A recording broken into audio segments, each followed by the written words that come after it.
Saludándolos con mucho cariño en el nombre del Señor. Hoy comenzamos nuestra serie y saludando a quienes nos visitan y animándoles a seguir invitando familiares y amigos para esta serie que comenzamos hoy, que miren el título que el Señor nos ha dado. No es pues propiamente muy original, pero me parece muy bello. El título de esta serie es Un hombre, una mujer unidos por la fe y la esperanza. Ese es el nombre de toda la serie de 6 enseñanzas que vamos a tener en la congregación con respecto a la familia. Y el día de hoy vamos a hablar del noviazgo. Y el título tampoco es muy original, ustedes verán. Y empieza el corazón de pronto a cultivar un sueño. No es muy original, yo sé, pero también es muy bello y es tomado de esa famosa canción que se considera la canción colombiana más importante del siglo XX, el famoso Bambuco del maestro Héctor Ochoa.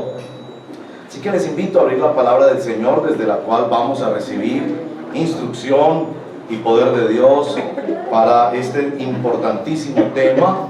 Sé que me dirijo especialmente a los jóvenes, pero sé que me dirijo también especialmente a los padres de familia, que es nuestra responsabilidad de criar hijos y acompañar también nuestros familiares, sobrinos, nietos y otros familiares. Estas enseñanzas de la Escritura son muy importantes. Abramos la Biblia en Proverbios capítulo 9, capítulo 9 de Proverbios. Para una lectura un poco más cercana, quiero anticiparles que el capítulo 9 de Proverbios está dividido en 3 partes. Ustedes van a notar las divisiones de este poema sapiencial, preciosamente entregado por el Señor a través de la capacidad literaria de seguramente Salomón, que guiado por el Señor tiene esta capacidad, seguramente también acompañado de su padre, de componer poemas sapienciales. Y este poema está dividido en 3 partes. Por favor, observen cómo la primera parte se parece a la tercera. Observen eso, por favor. Son descripciones de un joven que es atraído por 2 mujeres, y por eso algunos han titulado este capítulo de Proverbio 2 mujeres, un camino. Así lo han titulado, como con título de novela. Bueno, leamos la palabra del Señor, que preparémonos, guiados por el Espíritu, con humildad y sumisión a la autoridad de nuestro Señor en su palabra. Proverbios capítulo 9.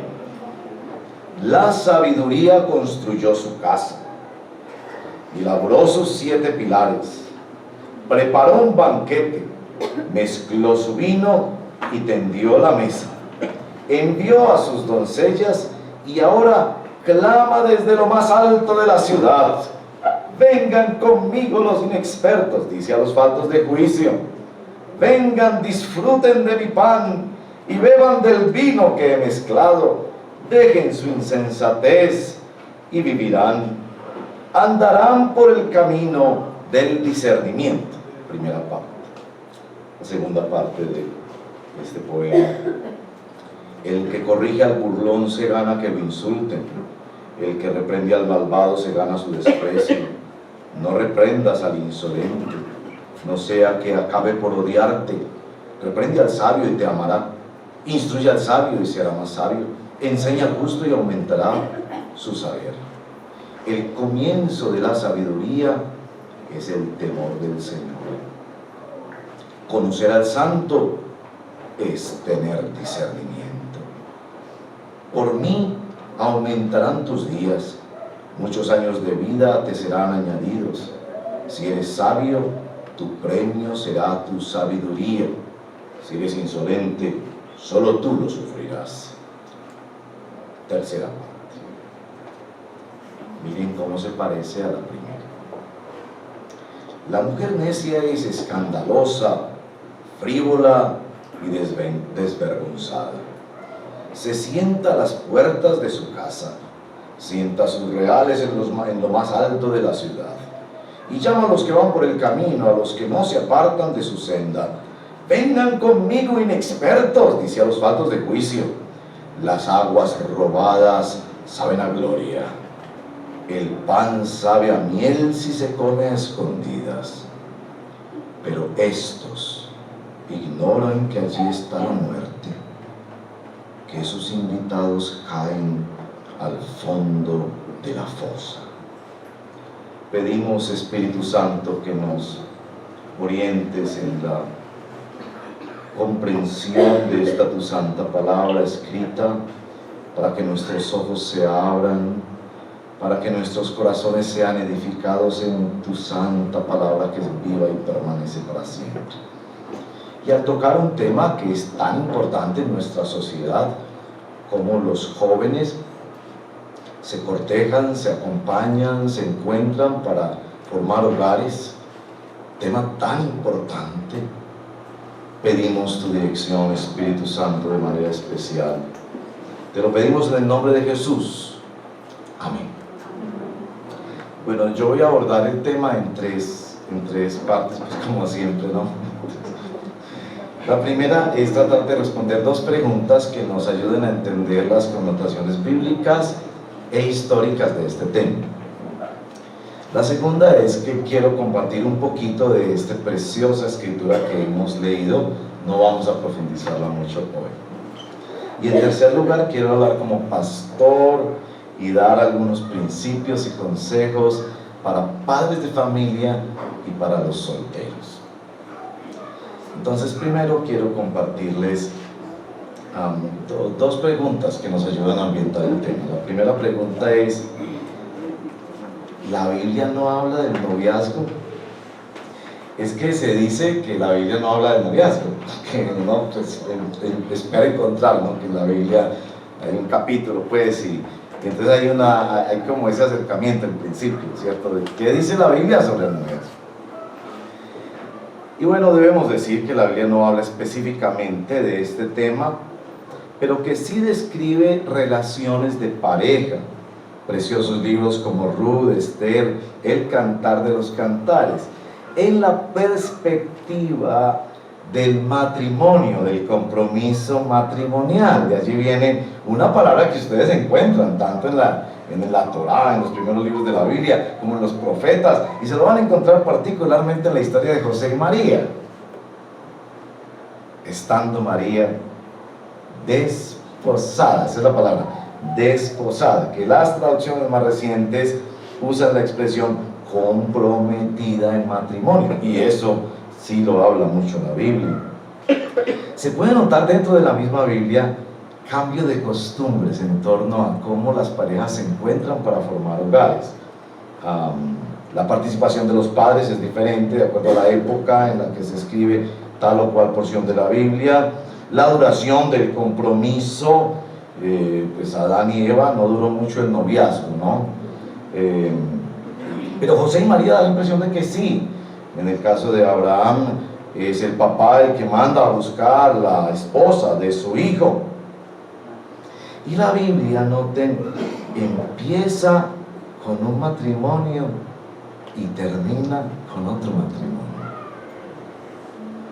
Empieza con Dios haciendo posible ese encuentro. Dios no le permitió a Adán escoger, pues no había mucho de dónde escoger porque era la única que él le presentó. Pero termina la Biblia también con un matrimonio, y es las bodas del Cordero, y se nos dibuja a la iglesia como la novia de Jesús.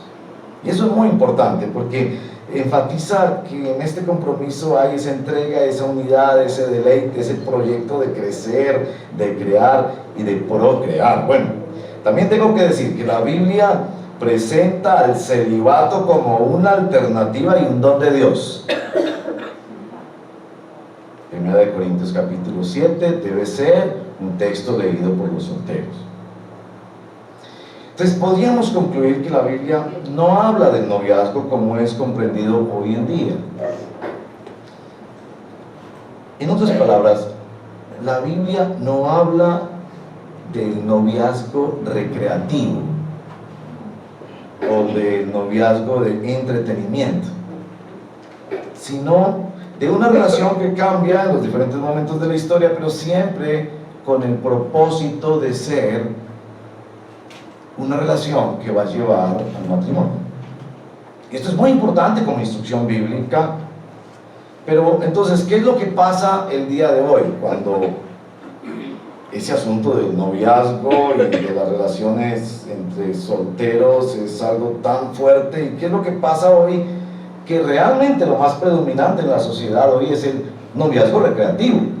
De hecho, si preguntan a muchos novios, ¿te vas a casar? Cada vez la respuesta está menos asociada con un proyecto de matrimonio, porque hoy las cosas están como están. No tengo los conocimientos ni el tiempo, pero déjenme mencionarle 3 grandes cambios que hemos vivido o que nosotros experimentamos en esta generación. La primera es la revolución industrial. Siglo XVIII para acá, todos estos cambios de ser una sociedad agrícola a ser una sociedad industrial. En las sociedades agrícolas los padres se conocían y los vecinos se criaban juntos en esa aldea donde todos sembraban papas y yucas, y entonces las familias se conocían. Cuando la era industrial viene, pues los padres ya se distancian de los hijos y los muchachos van a las ciudades y ya tienen que tomar las decisiones y la asistencia de una comunidad cercana, como es en las comunidades agrícolas. Entonces la revolución industrial tuvo mucha injerencia en lo que nosotros conocemos, porque los estudiosos dicen que el tema del noviazgo es un invento de menos de 200 años. La mayor parte de la historia, la forma en que se llegaban a formar los matrimonios no eran como ahora. Sobre todo en que no era la elección del muchacho. En la mayoría de los casos, siguiendo esas cortes europeas, eran alianzas entre los padres. Entonces ahí se hablaba de la dote y todo lo demás. No sé, ustedes jóvenes, cómo se sentirían hoy en día si tu papá o tu mamá te escogieran tu cónyuge. ¿Cómo les suena? Pero eso que usted escoge como noviazgo es una experiencia reciente, y especialmente por la revolución industrial, los cambios que trajo la sociedad. Lo segundo es la revolución sexual. Desde 1950 para acá ha habido una serie de investigaciones y de puestas en escena de nuevas prácticas, digámoslo así, cada vez más aceptadas. La revolución sexual se caracteriza por 3 connotaciones. Una, sexo sin matrimonio, la proliferación de las uniones libres y demás. Sexo sin hijos. Con la ayuda de la píldora en los años 60 ya se puede evitar tener hijos, entonces sexo sin hijos. Y más recientemente, y de eso todos somos testigos en nuestra Colombia, sexo sin límites. Ya es un derecho ejercer la sexualidad, y casi que me importa la edad, entonces no hay límites para la sexualidad. Y eso que se llama la revolución sexual, nosotros la experimentamos notablemente en el noviazgo, con la preocupación de que ya cada vez más y más y más hace parte de la experiencia del noviazgo y la sexualidad. Algunos de los jóvenes de la congregación me dicen que cuando han emprendido noviazgos con muchachos o muchachas y ellos asumen la posición cristiana de la abstinencia o de que la sexualidad es exclusiva para el matrimonio, la contraparte le dice: no, si no hay sexo, entonces no hay noviazgo.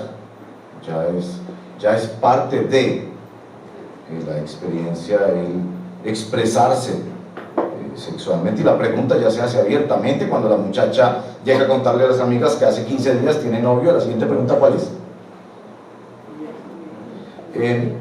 La tercera connotación social con respecto a este tema tiene que ver con la distancia entre padres e hijos.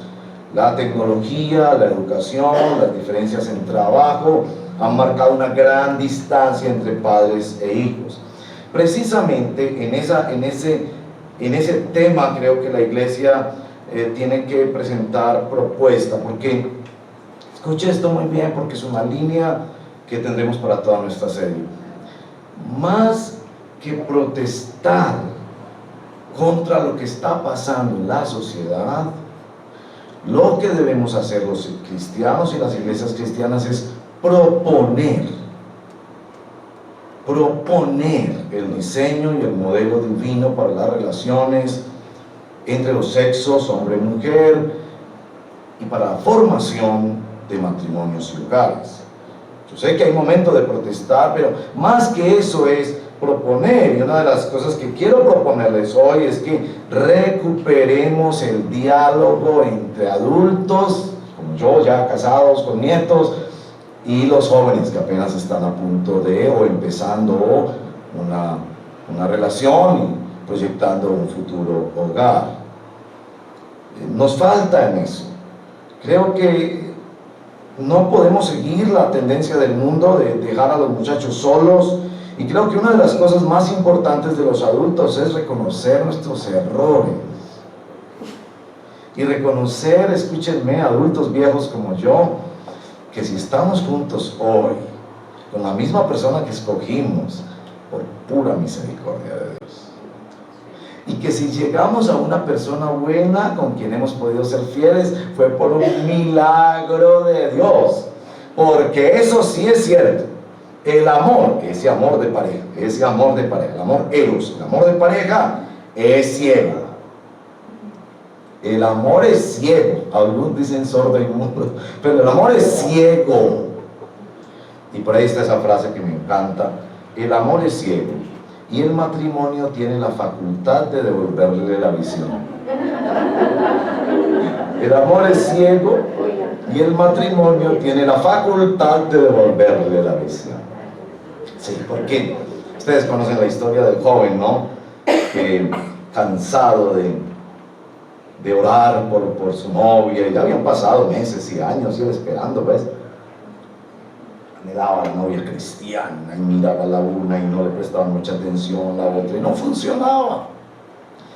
Una noche, esas noches de trasnocho en oración, le dijo: Señor, no más, me vas a mostrar tú, muéstramela tú, Señor. Porque se había cansado de intentar por sus propios medios y no funcionaba mucho. Y al día siguiente en la iglesia había un paseo. Entonces: Señor, yo no estoy organizando el paseo, entonces sé que están organizando en el bus, quién se sienta aquí, quién se sienta allá. La que me pongan al lado, esa es. Puso esa prueba al Señor. Llegó el momento muy nervioso, se sube al bus, ya estaba el bus muy lleno, y lo ubican en la silla de atrás del bus. Entonces queda con una a la derecha y con otra a la izquierda. Entonces, Señor, ¿qué hago? Porque es claro en las Sagradas Escrituras que las Sagradas Escrituras no favorecen la poligamia. Es claro que hubo tolerancia y disciplina para siervos de Dios en la Biblia que tenían varias mujeres, pero pues Jesús establece claramente que no es así, que al principio Dios creó hombre y mujeres, una pareja, uno solo, una sola.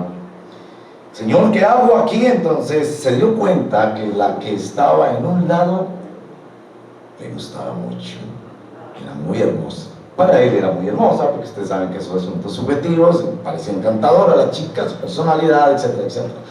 Pero la que estaba en el otro lado no le simpatizaba mucho a él, no la veía en sus ojos, muy agraciada y demás. Señor, ¿qué hago? ¿Qué hago? Entonces, otra prueba para el Señor. Señor, el camino es curvoso para el paseo, a donde más me inclina el bus. Como no está la silla de atrás, se inclina, ¿no? Se inclinaba, entonces... Claro, empezó a notar que empezaba a moverse para un lado, y cuando se inclinaba para la que a él le simpatizaba mucho, él se dejaba caer y decía: Señor, que se haga tu santa voluntad. Pero cuando se inclinaba el bus para el otro, él se restringía y decía: apártate de mí, Satanás. Bueno, esa es una broma. Pero la realidad de la búsqueda afectiva es intensa y es difícil. Realmente, el joven está pidiéndole un milagro al Señor. Y el milagro no es solo encontrar a la persona. El milagro es la desorientación y la tendencia al error tan marcada que hay en la misma persona, porque es ciego, solo se deja llevar por las apariencias exteriores, solo se deja llevar por los impactos del momento y está tomando una decisión sin toda la madurez para toda la vida. Eso es serio. Cuando usted analiza la práctica antigua y más prevalente en la historia, que fue aquella de que los padres te escogían la esposa o el esposo, cuando usted analiza eso desapasionadamente, yo sé que les parece terrible, pero cuando usted analiza eso desapasionadamente, si tú tienes un buen papá y una buena mamá que están buscando nietos y que van a entregarle a esa pareja quizás todo su haber y sus experiencias, su nombre y su apellido, mire por favor, quizás puede venir una mejor decisión. Todavía se pueden equivocar, pero podría venir de pronto una mejor decisión por ese método. Ahí vamos entonces a Proverbios 9. Proverbios 9. Miren por favor en sus Biblias Proverbios 9. Este precioso capítulo de las Sagradas Escrituras. Quiero hacer la observación del verso 10 del capítulo 9. El verso 10 del capítulo 9 de Proverbios es el verso más importante en Proverbios. Es decir, se los digo yo con la conciencia de que es el libro de las Sagradas Escrituras que yo he estudiado más en toda mi vida, el libro de Proverbios. Es el 9:10, más importante que 1:7. Yo sé que 1:7 está en introducción y demás, pero 9:10 es el más importante. Y les voy a decir por qué es más importante que el 1:7. Porque está la palabra discernimiento. Ahí voy a hacer como los predicadores que tienen pocos recursos para hablar. Repita conmigo: discernimiento. Esa palabra es muy importante en Proverbios, extraordinariamente importante. El discernimiento en Proverbios es el culmen de la sabiduría, es la capacidad de tomar decisiones sabias bajo presión. Eso es discernimiento en Proverbios, la capacidad de tomar decisiones sabias bajo presión. Y una de las decisiones, si no la más importante en el libro de Proverbios, es la de escoger cónyuge. ¿Quieres mostrar que eres una persona sabia? Mira qué cónyuge escoges. Y a través del libro de Proverbios se trabaja muchísimo eso, y por eso el capítulo 31, que es escrito para los varones, por favor, el capítulo 31 es escrito para los varones. Mujer virtuosa, ¿quién la hallará? Está dándole herramientas para tomar esa decisión. ¿Por qué es una decisión bajo presión? Porque está presionado por su necesidad afectiva, por su deseo, por las presiones sociales, por los intereses. Y para eso precisamente, que el capítulo 18, verso 22 dice que quien haya esposa, haya la felicidad, haya el bien. Para eso está escrito este capítulo. El verso 1 al 6 nos describe el llamado que hace la sabiduría, como si fuera una mujer que llama al muchacho en el camino, que se prepara adecuadamente, que hace un llamado muy claro y que presenta las consecuencias de atender ese llamado. Y los versos 13 al 18, que es una antítesis, un contraste con los versos 1 al 6, no sé si lo notaron. Se presenta, si lo pueden ver en esa letra pequeñita, no sé si yo alcanzo a ver, pero más o menos alcanzan a ver ahí, alcanzo a ver sin garras, que permiso, me pongo mis caras. Noten que el verso 4 y 16 son iguales. ¿Notaron eso? La repetición en el libro de Proverbios es una estrategia de comunicación. En este caso nos está diciendo que tanto al que se va con la una como al que se va de la otra se les da la misma oportunidad en la vida de escoger. Pero noten los versos 1 al 3 cómo se contrastan con el 13 al 15 en cuanto a la preparación que estas mujeres hacen. La sabiduría Son 7 verbos: la construyó, labró, preparó, mezcló, tendió, envió y ahora clama. Mientras que en verso 13 la mujer necia, escandalosa, frívola, desvergonzada, se sienta y solo llama. Pero noten las consecuencias en los versos 5 y 6, contrastadas con las consecuencias de 16, 17 y 18. Las consecuencias de seguir por el camino de la sabiduría es bendición. Y eso lo llama el camino del discernimiento. Mientras que versos 17 y 18 describe en una forma muy sagaz lo atractivo que es este asunto de las aguas robadas. El pan sabe a miel si se come a escondidas, pero lleva a la muerte. Ahora, quizás no es tan notable en este capítulo la importancia del verso 8, si me ayudan allá mostrando el verso 8. He pensado mucho en ese verso 8, no está ahí, entonces si me ponen el verso 8, Marino, me ponen el verso 8, por favor. Verso 8 dice: no reprendas, no reprendas. ¿Por qué dice no reprendas al insolente? Se supone que el libro de Proverbios es para ayudar al necio y al inexperto y al que no es diligente. ¿Por qué dice no lo reprendas? Y he estudiado mucho este tema y lo he podido reducir en esta ilustración. Los pastores hacemos mucho consejería, ustedes saben. Consejería pastoral, que a propósito, siempre que ustedes la necesiten, los pastores y siervos y líderes y hermanas y hermanos de la iglesia capacitados para ofrecer acompañamiento en las tomas de decisiones, etc. Llega a la consejería este hombre con su señora, problemas matrimoniales, muy común, muy común. Pero este hombre viene en su mente pensando que viene a consejería al que el pastor le cambie a su esposa. Está muy claro en su mente. Porque los pastores, digamos, aprendemos en la consejería a hacer preguntas de autorreflexión. Cuéntame, ¿qué has contribuido tú al problema conyugal que están teniendo? Y el hombre no, el hombre es un santo, pues en su descripción el hombre es un santo. Todos los problemas los tiene la mujer. Para esa clase de personas es que se escribe ese verso 8. Si no estás dispuesto al cambio, es mejor que no vengas a consejería. Por eso, esa clase de consejerías aprendemos los líderes cristianos, que esa clase de consejería donde viene una persona a cambiar otra, no se debe intervenir.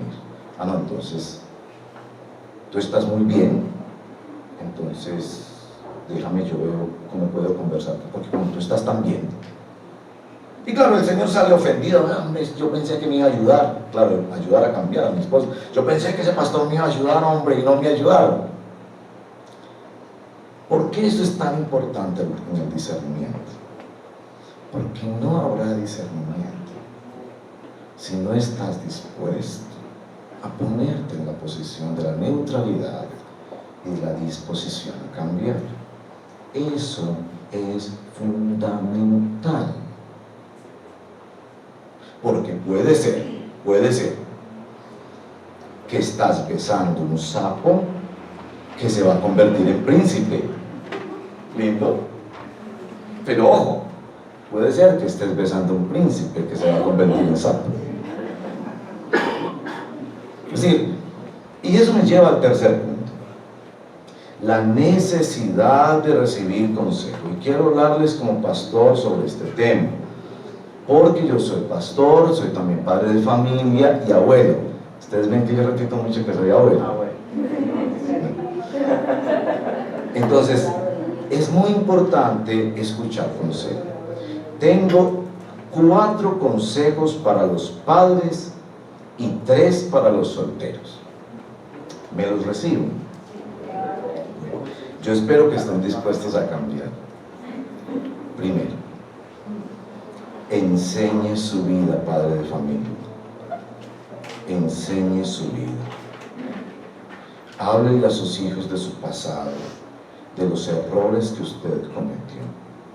Enseñe su vida no solo en el pasado negativo, sino también en el positivo. Miren que el otro día me cuenta mi hija, que no sé si está por ahí, que encontró las cartas que yo le escribí a la mamá cuando éramos novios y se las leyó. Y entonces yo me puse a pensar que eso es bueno, porque hemos de dejar ver la misericordia del Señor con nosotros. Enseñe su vida, pero enseñe también su vida en el presente. Y dése cuenta que todos los padres de familia tratamos de manipular a los hijos. ¿Cuántas muchachas bonitas cristianas? ¿Cuántos muchachos bonitos cristianos invité yo a la casa a ver si lograba palanquear una relación de mis hijos? Enseñar nuestra vida es también reconocer que los padres de familia tenemos expectativas irracionales sobre nuestros hijos, que desconocemos el futuro. Pero cuando me dicen que está saliendo con un médico y que tiene especialización, la sonrisita en la cara es distinta. Y cómo también queremos imponer algunas cosas que son culturales. Primer consejo, enseñe su vida. Segundo consejo, enseñe la Biblia. Desde chiquiticos hay que decirles que los estamos formando para un hogar, que hay una dignidad humana basada en la revelación de Dios, que existe la posibilidad de perdón y cómo debe ser la familia. No espere que eso se lo enseñe al muchacho en la iglesia, cuando ya sus hormonas los tienen cegados por la belleza. Hay que enseñárselos desde chiquiticos, en la casa. Enseñe su vida, enseñe la Biblia. Tercero, enseñe los límites de antemano. En nuestra casa pusimos límites, y yo siempre recomiendo límites. Por ejemplo, en nuestra casa no permitíamos visitas de novio a los cuartos, y menos cuartos con puerta cerrada, y menos que compartir la cobijita para acurrucarse viendo la película. No. Los jóvenes deben conocer los límites en la casa de antemano. No espere que tenga 30 años para decirle ese límite. Hay que decírselo a los 5 años, para que él vaya entendiendo que hay un asunto muy primario dentro de nosotros que se llama sexualidad, que si no lo orientamos bajo límites saludables, nos enreda la vida. También los límites de a qué edad y cómo les vas a dar permiso, porque son menores de edad. Una de las discusiones o uno de los ángulos de la discusión que tenemos con los grupos pro gay hoy en día tiene que ser el asunto de la minoría de edad. El ser humano necesita llegar a los 18, a los 21, quizás hasta los 45, no sé, para poder manejar sus impulsos. Por eso al menor de edad no le damos armas, le mantenemos lejos de los medicamentos, decidimos la educación por ellos, etcétera, etcétera, etcétera, porque son menores de edad. Y son menores de edad para su ejercicio en muchos aspectos de la vida, y entre ellos de su sexualidad. Enseñe la vida, enseñe la Biblia, enseñe los límites de antemano. Tercero, enseñe y enséñese a orar. Orar, padre de familia. Orar. Y no espere que tenga 15 años para orar. Ore desde el día 0. Yo estoy orando en el nombre de Jesús por mi nieto Lucas, que tiene 5 meses, porque yo soy abuelo. ¿Sabían eso? Tiene 5 meses. Desde ahora estamos orando que Dios apareje y le bendiga en muchos aspectos de su vida, y muy importante, el de la formación de un hombre que sea capaz de avanzar y liderar, cuidar, proteger, proveer para un hogar. Hasta ahí los consejos o los principios para los padres. Solteros, ¿todavía quieren escuchar los solteros? Sí, bueno. Primer consejo para los solteros. Primer consejo para los solteros. Reconozca su necesidad de consejo. Reconozca su necesidad de consejo. Y voy a expresar la necesidad de consejos en dos aspectos. Primero, las relaciones de noviazgo tienden a encerrarse. Hay una tendencia en el afecto a encerrarse, a construir un universo que solo entendemos los dos. Este amor solo lo entendemos tú y yo. Entonces se encierran de tal manera que encerraditos y junticos se dan contra la pared. Y el problema es que como todo les funciona, mira, pero es que tú tienes tal edad, oye, pero mira, no has terminado el colegio, oye, pero mira, es que no tienes trabajo, pero mira, pero has pensado en estas, y todo les funciona. Entonces la necesidad que tienen de que otras personas, especialmente los adultos que hemos cometido muchos errores y que hemos aprendido a través del dolor, la necesidad que tienes de recibir consejo. También porque está lo irracional de la atracción sexual. La atracción hacia la belleza en la juventud es absolutamente irracional. Si pueden decirte que es la persona menos virtuosa, pero es bonita o es bonito, eso ya barre con todo lo demás de la lista. Necesitas consejo. Reconoce tu necesidad de consejo. Ese es el primerito. Segundo, escucha consejo. Pues es cierto el dicho, el que no oye consejo no llega a bien. Busca un coaching para tu relación. Y si ese consejo es de la palabra de Dios, no importa si lo dice el papá, el abuelito, alguien de otra generación, alguien más joven, alguien que fracasó, alguien que nunca se casó, pero si viene de la palabra del Señor, escucha el consejo. Primero, reconozca su necesidad de consejo. Segundo, escuche consejo. Y mira el tercero, siga el consejo. No son muy difíciles de recordar, ¿cierto? Los tres consejos para los solteros. Reconozca la necesidad de consejo, escuche el consejo y siga el consejo. Miren, que si usted está en la selva y vaya, que este mundo es una selva. Yo he estado en la selva 3 o 4 veces, en diferentes lugares. Me acuerdo en una ocasión que íbamos con el guía y él nos dijo, ven ese árbol que hay ahí. Había varios lugares de ese árbol. No se les ocurra tocarlo. Mire, yo no pedí más explicaciones. Mire, yo no pensé que eso era abuso de autoridad.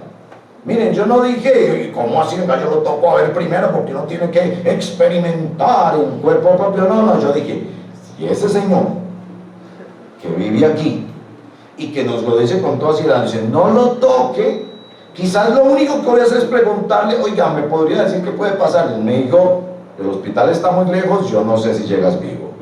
Ese árbol es venenoso y tiene unas sustancias que se meten por la piel, se asimilan tan rápido que no sabes si llegas al hospital para que te apliquen las vacunas o los procedimientos médicos del caso. Suficiente. A mí me dieron 2 consejos que no quiero dejar de darlos porque, bendito Dios, por la pura misericordia de Dios los seguí. Y he cosechado los beneficios de eso por 30 años. Un señor que me mentoreaba, con quien tenía servicio en la obra, le dije, y él me dijo, yo le voy a dar 2 consejos. Primero, mire cómo trata a sus padres, porque como trate a su familia, así lo va a tratar a usted eventualmente. Y ahí eso es muy cierto. Usted puede decir, no, ella pelea con todo el mundo, él pelea con todo el mundo, pero a mí me trata como una princesa. Espere nomás. Espere nomás. ¿Cómo trata a la familia, especialmente a sus padres? Va a ser la forma en que le trate después. Y yo observaba que a pesar de las dificultades familiares, trataba a sus padres con tal respeto, con tal amor, con tal solidaridad, que yo dije, este es un buen referente. Segundo consejo que me dieron: no se preocupe por dónde está en su relación con Cristo. Puede ser una nueva creyente, puede ser una creyente muy veterana, pero preocúpese porque esté creciendo en su relación con Cristo. Y yo dije, ese sí es un consejo. Y yo observaba que esta negrita maravillosa crecía en su relación con Dios, hacía su devocional, me contaba de cosas que estaba recibiendo de Dios, y yo seguí ese consejo en la búsqueda, en las decisiones, y bendito Dios que el Señor fue muy bueno conmigo en permitirme llegar a la persona que Él tenía para mí y tener un matrimonio precioso como el que el Señor nos ha dado.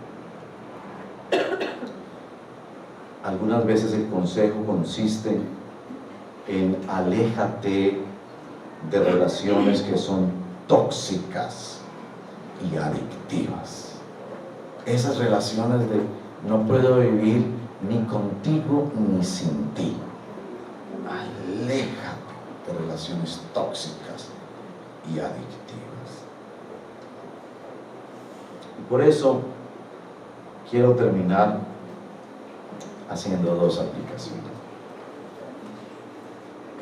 La primera es traer la vida ante Dios. Yo noto con mucha tristeza que en nuestra Colombia,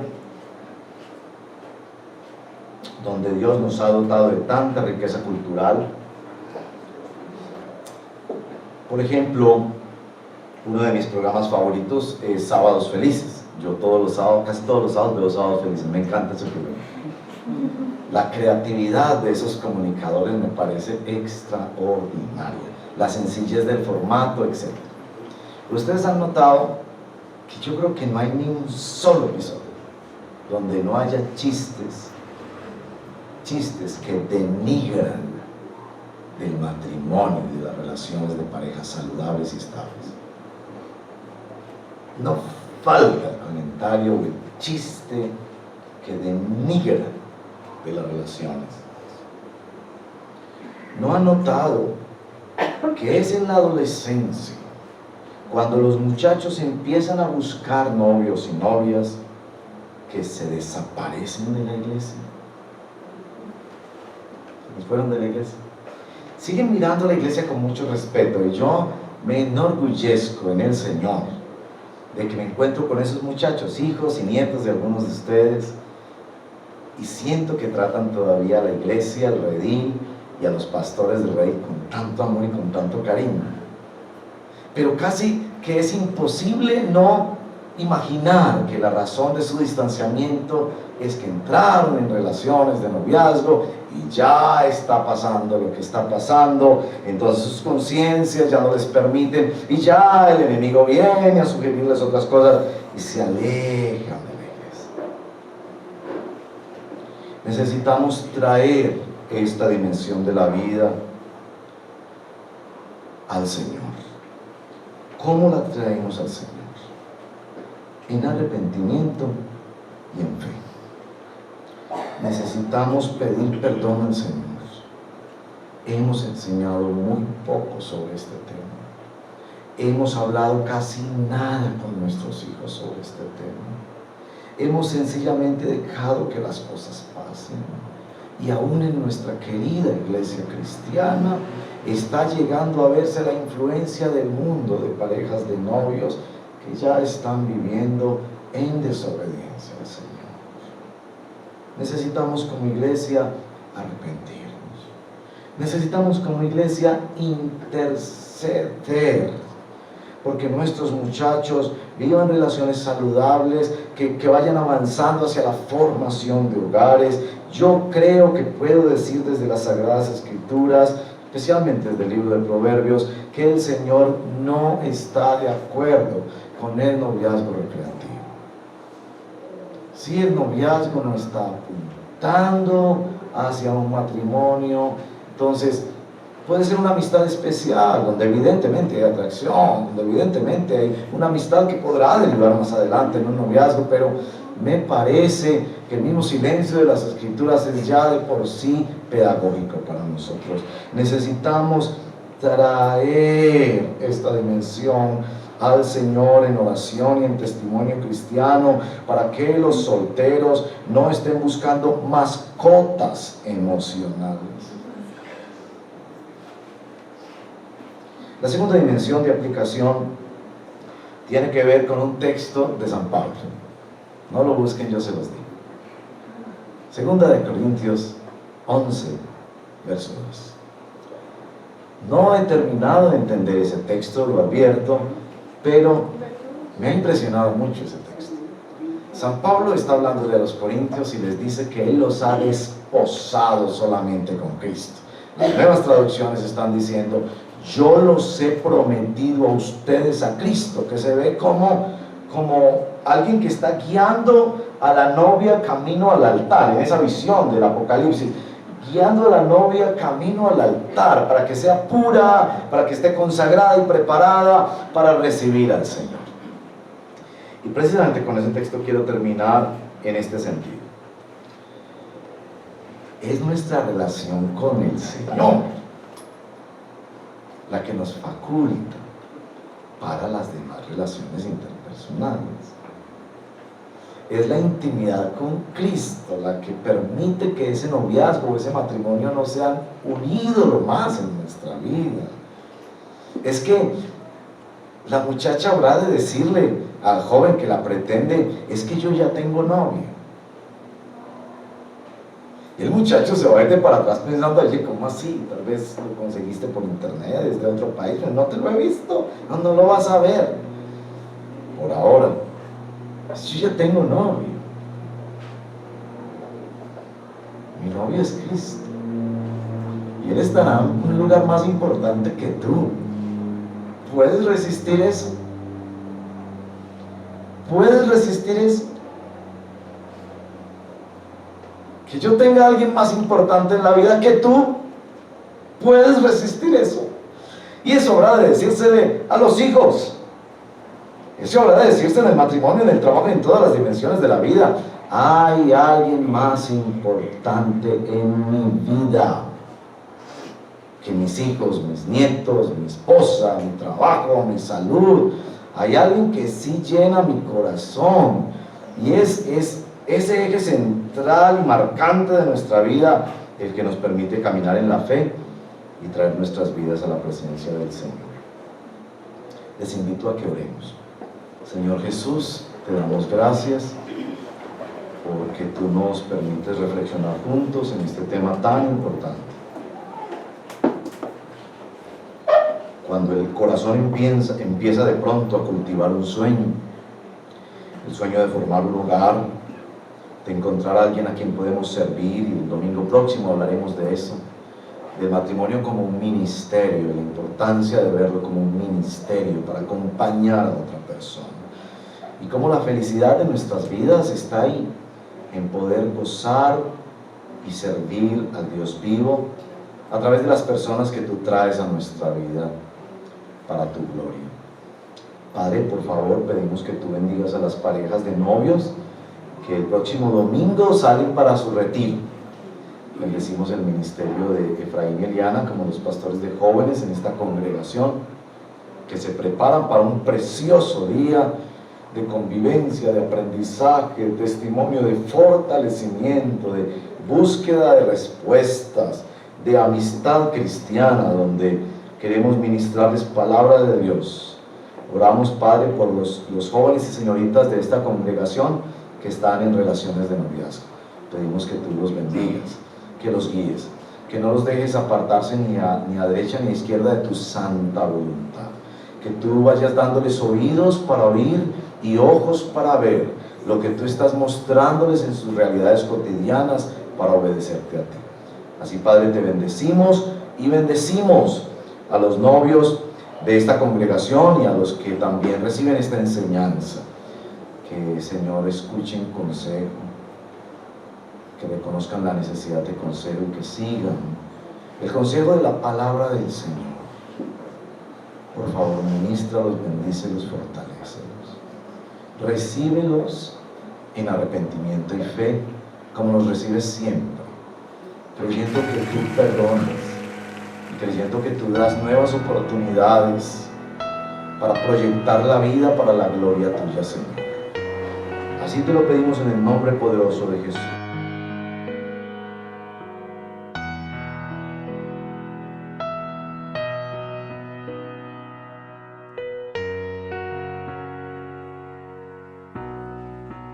Hay gratitud en mí.